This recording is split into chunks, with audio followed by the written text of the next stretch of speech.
আজি চাহটো খাই কেনে বহুত ভাল লাগিলে দেই মজাই মজা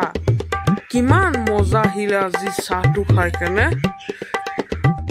চাহটো বহুত ভাল লাগিলে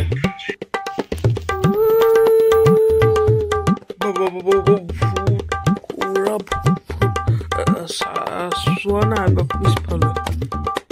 ক'ত ভূত মইতো দেখা পোৱা নাই মই শুনি পাইছো খালি এইফালে মোটা লাঠি আছে এই বুঢ়া বয়সৰ